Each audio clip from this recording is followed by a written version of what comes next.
Assalamualaikum, apa kabar anak-anak? Alhamdulillah kita sekarang sudah memasuki materi yang ketiga. Kita akan membahas tentang kerja ilmiah dan metode ilmiah.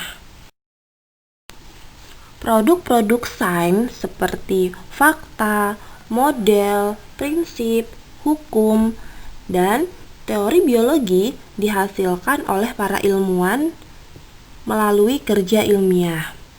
Jadi, apa itu kerja ilmiah? Kerja ilmiah adalah suatu rangkaian kegiatan yang dilakukan oleh orang yang memiliki sikap ilmiah, menggunakan keterampilan proses dan melalui langkah-langkah ilmiah. Jadi, ketika kalian ingin menjadi seorang peneliti atau seorang ilmuwan, kalian harus memiliki sikap ilmiah yang nanti akan diaplikasikan melalui kerja ilmiah. Sikap ilmiah adalah sikap yang harus dimiliki oleh seorang peneliti. Yang pertama adalah rasa ingin tahu. Jadi ketika kalian ingin meneliti, kalian harus memiliki rasa keingintahuan yang besar. Yang kedua adalah jujur. Kalian harus jujur dan objektif terhadap hasil penelitian yang kalian lakukan. Yang ketiga adalah teliti. Di sini kalian harus teliti, tidak mudah putus asa ketika melakukan suatu percobaan atau suatu penelitian.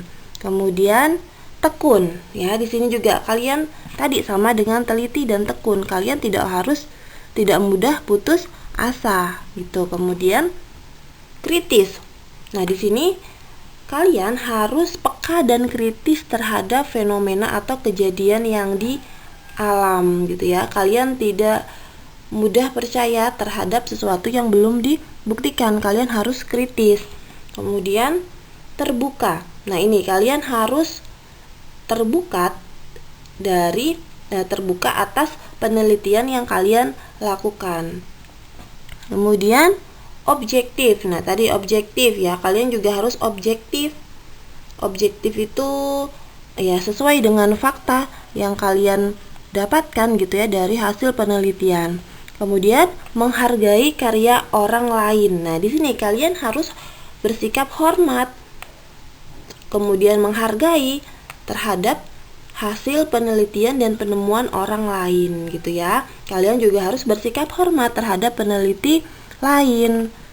Kemudian berani mempertahankan kebenaran. Jika hasil penelitian kalian benar-benar ilmiah gitu ya, bisa membuktikan suatu kebohongan, itu kalian harus berani mempertahankan kebenaran hasil dari penelitian kalian. Kemudian menjangkau ke depan. Menjangkau ke depan itu artinya penelitian kalian itu harus memiliki kebermanfaatan ya, entah sekarang dan seterusnya. Metode ilmiah digunakan oleh para ahli dalam melakukan penelitian dan bereksperimen untuk menghasilkan penemuan-penemuan yang baru. Apa sih metode ilmiah itu? Di sini, metode ilmiah adalah suatu cara yang sistematis untuk memecahkan suatu masalah. Apa saja langkah-langkahnya? Yuk kita simak. Langkah-langkah metode ilmiah di sini ada 7. Yang pertama adalah merumuskan masalah, menyusun kerangka teori atau menyusun data, kemudian merumuskan hipotesis, melakukan eksperimen, mengolah dan menganalisis data, menarik kesimpulan, kemudian mempublikasikan hasil. Langkah awal dalam melakukan suatu penelitian atau eksperimen adalah merumuskan masalah. Agar dapat menemukan masalah yang menarik untuk diteliti, seseorang harus peka terhadap keadaan dan kejadian yang ada di sekitar. Masalah yang kalian temukan itu nanti kalian rumuskan dalam kalimat tanya, ringkas, jelas, dan bermakna. Contohnya, misalnya kalian mengamati sekitar kalian gitu ya. Misalnya kalian mengamati kebun kalian gitu ya. Ternyata di kebun kalian itu banyak pohon pisang gitu ya. Banyak terdapat pohon pisang. Nah, kalian memiliki rasa ingin tahu yang besar. Nah, tadi sikap ilmiahnya tadi, kenapa sih kok pohon pisang saya tingginya hanya sekian gitu ya dibandingkan kebun milik tetangga, misalnya pohon-pohon yang ada di kebun milik tetangga. Nah, kalian penasaran gitu ya, kenapa sih penyebabnya kok pohon pisangku lebih pendek gitu ya daripada pohon pisang milik tetangga. Nah, dari kekepoan kalian gitu ya, rasa ingin tahu kalian, nah kalian melakukan penelitian, yaitu pohon pisang sebagai objek penelitian, sesuatu yang akan kalian teliti gitu. Kemudian kalian di sini ketika melakukan penelitian harus menentukan variabel. Nah, di sini ada variabel bebas dan variabel terikatnya. Nanti akan dijelaskan lebih lanjut ya. Variabel bebasnya adalah pupuk gitu ya. Apa sih kira-kira yang mempengaruhi kok tinggi pohon di kebun saya dengan tetangga itu berbeda? Apakah dari pupuknya atau dari tanahnya atau dari apanya? Nah, misalnya di sini kalian menentukan dilihatnya gitu ya dari pupuk. Kemudian apa yang kalian ingin teliti gitu ya, atau variabel terikatnya, misalnya kalian mau meneliti tadi tingginya gitu ya, karena tinggi pohon pisangku kok pendek gitu ya daripada kebun punya teman atau punya tetangga.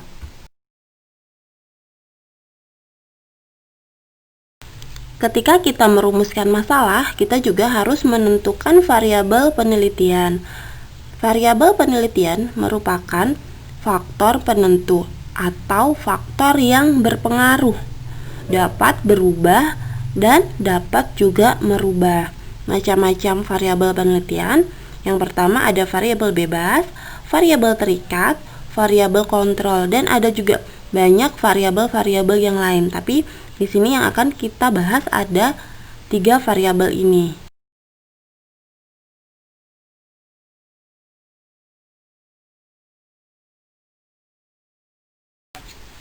Variabel bebas. Variabel bebas adalah perlakuan yang berbeda-beda dalam percobaan atau variabel yang mempengaruhi variabel terikat. Seperti apa? Misalnya, ini kita ambil suatu contoh judul penelitian gitu ya. Nah, ini nanti judul penelitian ini nanti akan berkesinambungan ya dengan slide-slide selanjutnya. Nah, misalnya ada judul penelitian tentang pengaruh pupuk kandang terhadap tinggi pohon pisang. Nah, misalnya tadi rasa ingin tahu kalian tentang pohon pisang tadi gitu ya. Nah, ini kalian membuat judul dulu, membuat judul penelitian. Pengaruh pupuk, misalnya ini kan pupuk kandang ini yang nanti sebagai objek kalian gitu ya, objek yang akan diteliti pupuk kandang dan tinggi pohon pisang. Nah, berdasarkan judul penelitian ini kita bisa menentukan variabel bebasnya. Nah, variabel bebas tadi kan variabel yang mempengaruhi variabel terikat. Nah, di sini kita ambil variabel bebasnya dari judul ini adalah pupuk kandang. Kenapa? Nah, kemungkinan ini ya, kemungkinan kenapa Ibu sebut kemungkinan karena belum diteliti gitu ya. Kemungkinan pupuk kandang ini nanti yang akan mempengaruhi tinggi pohon pisang. Kalau ternyata pupuk kandang ini cocok dengan pohon pisang, nanti pohon pisangnya akan tinggi. Dan sebaliknya, kalau misalnya ternyata tidak cocok dengan si pohon pisang ini, nanti tingginya akan berkurang. Yang kedua adalah variabel terikat. Variabel terikat merupakan hasil dari perlakuan yang berbeda-beda dalam percobaan atau variabel yang dipengaruhi oleh variabel bebas. Nah, ini kita masih membahas judul yang sama ya. Nah, dari judul penelitian sebelumnya, nah kita dapat menentukan apa variabel terikatnya. Variabel terikatnya adalah tinggi pohon pisang. Kenapa? Nah, karena tinggi pohon pisang dipengaruhi oleh pupuk kandang. Kemungkinan dipengaruhi oleh pupuk kandang. Bisa tinggi atau ternyata pendek itu dipengaruhi oleh pupuk kandang tadi. Nah, ini sebelum diteliti ya. Makanya Ibu sebutnya kemungkinan.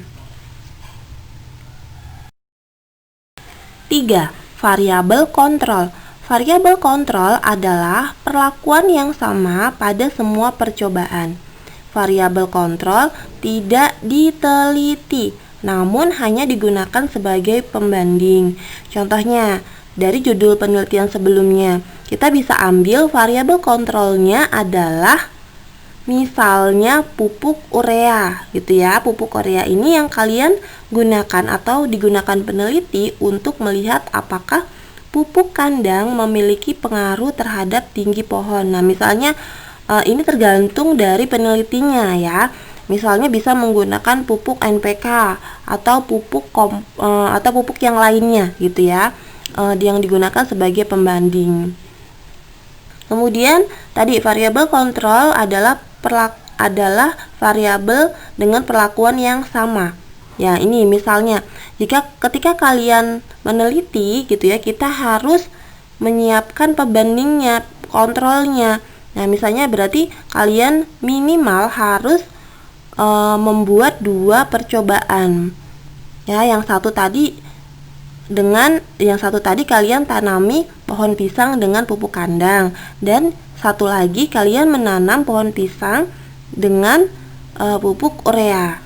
Kemudian di sini perlakuan yang sama. Nah, kan tadi kan ada dua bibit ya yang kalian tanam ya, yang satu dengan pupuk kandang, yang satu dengan pupuk urea. Nah, di sini ketika kalian menanam, kalian harus memperlakukan yang sama gitu ya terhadap 2 bibit tadi ya, dengan jumlah air yang sama. Jadi ketika kalian menyiram 1 gayung, berarti yang satu juga harus 1 gayung. Kalian ketika menyiramnya pagi hari atau sore hari, nah itu berarti kalian harus sama-sama gitu ya. Yang satu pagi ya, yang satu juga harus pagi. Kemudian jenis tanah, misalnya kalian menanam yang satu menggunakan tanah gembur, nah berarti yang satunya juga harus tanah gembur gitu ya. Kalau tanah humus gitu ya, tanah merah. Jadi semuanya harus sama. Misalnya satu di bawah matahari ditanamnya, yang satu juga harus ditanam di bawah matahari. Ini yang disebut sebagai variabel kontrol dengan perlakuan yang sama. Ini adalah ilustrasi kira-kira ketika kalian akan menanam ya. Kalian menentukan variabel bebasnya, yaitu tadi pupuk kandang. Nah, pupuk kandang ini akan dilihat apakah dia mempengaruhi terhadap tinggi pohon pisang. Nah, tinggi pohon di sini adalah variabel terikat. Variabel kontrolnya misalnya tadi adalah yang kalian gunakan sebagai kontrol adalah pupuk urea. Nah, tapi di sini pupuk urea tidak diteliti, hanya digunakan untuk melihat apakah benar pupuk kandang tadi berpengaruh terhadap tinggi pohon pisang. Nah, tadi juga variabel kontrol itu adalah perlakuan yang sama gitu ya. Nah, ini di sini kalian minimal menyiapkan 2 bibit pohon pisang gitu ya. Yang satu kalian tanam dengan dipupuk pupuk kandang, dan yang satu dengan pupuk urea. Kemudian tanahnya ya, jenis tanahnya tadi perlakuan yang sama. Kalian harus memasukkan jenis tanah yang sama. Jika yang satu humus, nah yang satu juga harus humus. Jumlah air, misalnya kan kalian menyiram, misalnya yang satu kalian siram dengan 1 gayung, berarti yang satu juga harus dengan 1 gayung. Kemudian kalian menanamnya di bawah sinar matahari, nah berarti yang satu juga harus di bawah sinar matahari. Nah, variabel kontrol ini semua perlakuan sama, kecuali tadi sebagai kontrolnya, yaitu pupuknya. Pupuknya di sini yang berbeda ya. Jadi semuanya sama kecuali pupuknya ya, termasuk bibitnya gitu ya. Yang satu kalau kalian bibit pisang raja, nah berarti yang satunya juga harus pisang raja, bibit pisang raja. Tidak boleh berbeda karena jenis pisang juga kan pasti butuh nutrisi yang berbeda. Jadi harus sama ya, semuanya harus sama kecuali pupuk di sini yang digunakan sebagai kontrol.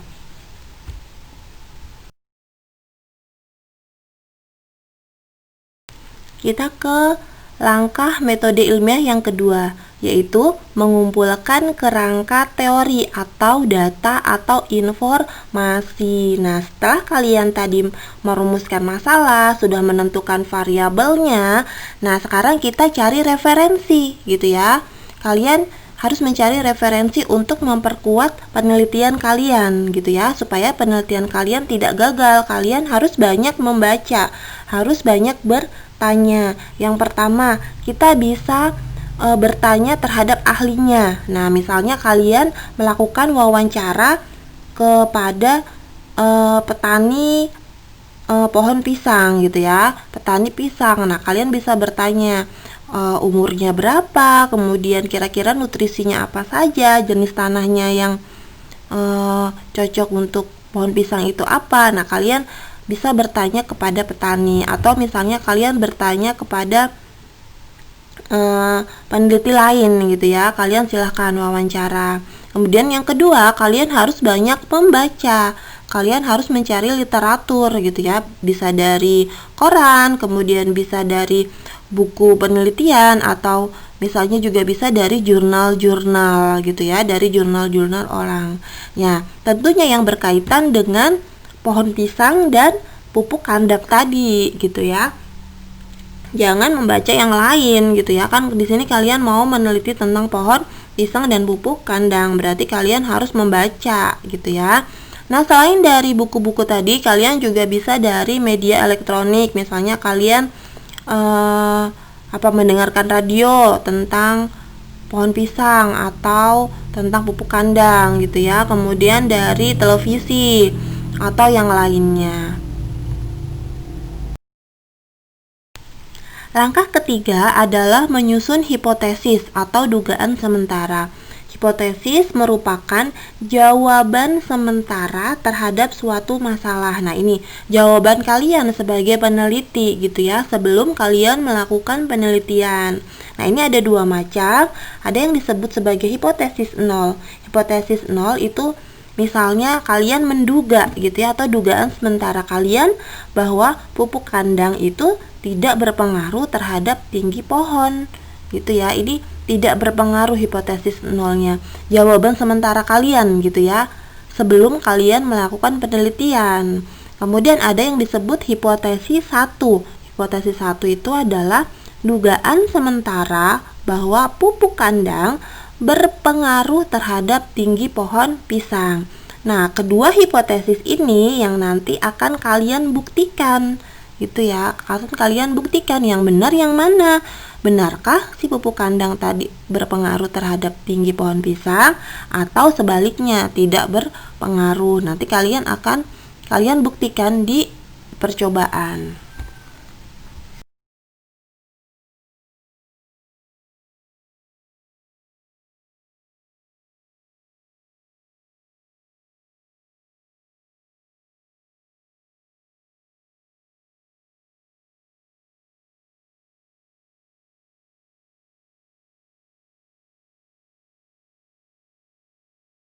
Langkah yang keempat adalah melakukan eksperimen. Nah, melakukan eksperimen di sini adalah kalian akan membuktikan hipotesis yang telah kalian buat tadi. Yang mana? Apakah hipotesis 0 atau hipotesis 1 yang ternyata terbukti di penelitian kalian. Nah, langkah-langkahnya ketika kalian melakukan eksperimen, ya pasti kalian harus menyiapkan alat dan bahan. Nah, alatnya apa saja yang digunakan untuk menanam pohon pisang gitu ya, untuk meneliti pohon pisang ini gitu ya. Misalnya cangkul, kemudian ember, sekop, dan yang lainnya ya. Pokoknya sesuatu yang dibutuhkan untuk melakukan penelitian ini gitu ya. Kemudian kalian menyiapkan bahannya. Misalnya kalian menyiapkan bibit pisangnya tadi gitu ya, menyiapkan tanahnya, menyiapkan airnya, menyiapkan pupuknya, dan yang lain. Kemudian kalian harus menentukan waktu dan tempat. Nah, berapa lama sih kalian akan meneliti penelitian ini gitu ya? Jadi kalian harus menentukan misalnya 1 bulan, 2 bulan, 3 bulan, dan seterusnya. Kemudian kalian harus menentukan tempat. Nah, ini tempatnya di mana? Apakah di kebun atau di laboratorium atau di mana? Ini kalian harus menentukan.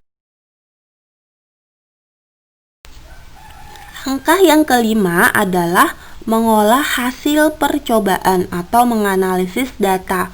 Setelah kalian melakukan eksperimen, kemudian kalian mengambil hasilnya, yaitu berupa data. Nah, datanya ini nanti kalian analisis gitu ya, analisis. Nah, dari hasil analisis ini nanti kalian akan tahu gitu ya, yang mana nih hipotesis yang benar, apakah hipotesis 0 yang tidak berpengaruh atau hipotesis 1 tadi yang berpengaruh. Nah, di sini kalian analisis menggunakan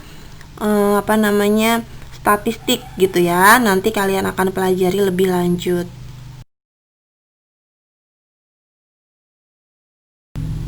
Setelah kalian menganalisis data, mengolah data, sekarang kita ke langkah yang keenam, yaitu menarik kesimpulan.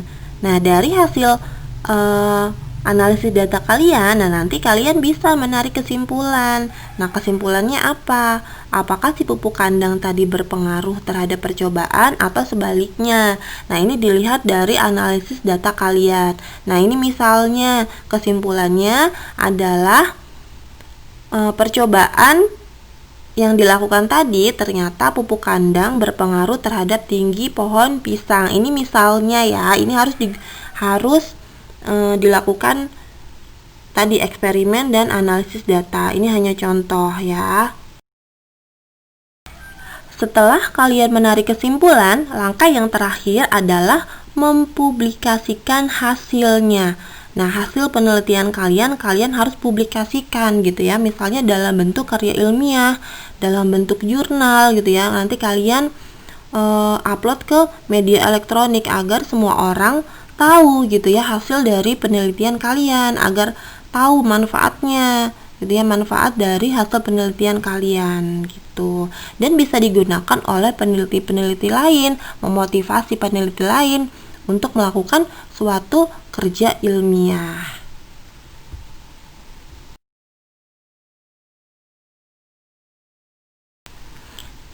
Nah, ini adalah sekilas tentang laporan penelitian gitu ya. Kira-kira tadi karya ilmiah kalian itu harus kalian susun berdasarkan metode ini gitu ya. Kalian harus menyusun bab 1-nya, bab 2, bab 3, bab 4, dan bab 5 gitu ya. Kalian harus melampirkan daftar pustaka. Kemudian kalian harus melampirkan lampiran-lampiran yang lain ya. Semuanya yang berkaitan dengan penelitian yang kalian lakukan gitu. Nah, ini nanti sama ketika kalian melakukan percobaan di mata pelajaran biologi ini. Nanti kira-kira laporan penelitian yang akan kalian buat itu terdiri dari ini gitu ya, bab 1 sampai dengan terakhir. Terima kasih. Pertemuan kali ini Ibu sudahi. Jika kalian belum paham, silahkan kalian japri ke Ibu itu ya. Nanti kita bahas apa yang tidak kalian mengerti. Terima kasih. Assalamualaikum warahmatullahi wabarakatuh. Jangan lupa like, share, komen, dan subscribe. Terima kasih.